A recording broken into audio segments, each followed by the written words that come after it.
Deməli, bir dənə qısa xülasə keçirəm. Deməli, can nə demək oldu?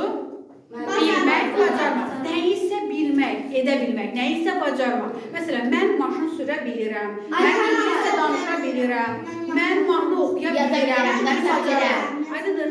Ay, sağ ol. Mahiyyəti budur. Bəs cümlə quruluşu necə olacaq? Mübtəda, sonra can, sonra da fiil. Oldu mu? Məsələn, mübtədamız nədir? Şəxs əvəzliklər də ola bilər, isimlər də ola bilər. Tək və cəm isimlər fərq eləmir. Hamısı ilə nə işlənir? Can işlənir. Oldu mu? Məsələn, I can drive.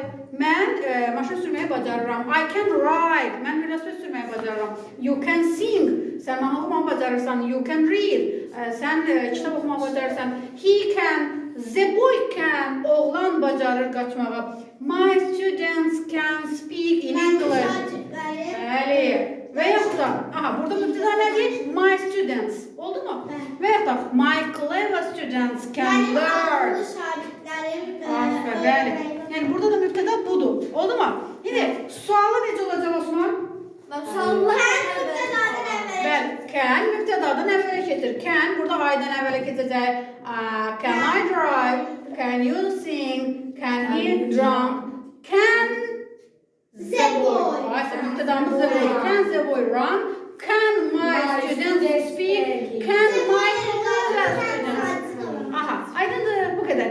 İnkar necə olacaqsa Yok artık benim. Məsələn.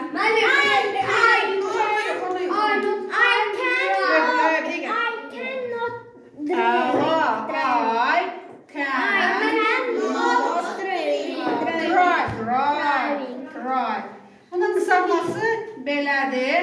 Belə yazım və yaxud da you can't. Ben belki nasıl yazdım? Drive. Oldu. Bu qədər. Bu qədər sadə. Oldu mu? Çok asan. Asan və sadə.